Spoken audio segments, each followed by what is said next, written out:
Баяғы заманда кең байтақ қазақ даласында кішкентай еңбек қор тышқан өмір сүріпті.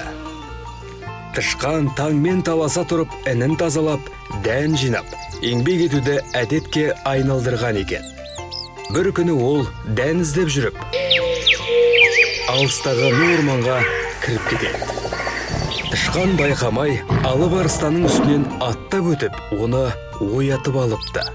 Кешір мені, патша ағзам, мен сені ренжіткім келмеді.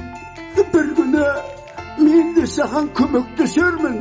Арыстан тышқанның батылдығына таң қалып, күліп жібереді де, оны босатып жібереді. Біраз күн өткен соң, арыстан аңшылардың құрған қақпанына түсіп қалады. Сол сәтте тышқан жетіп келіп, арқанды өз кішкентай тістерімен кеміре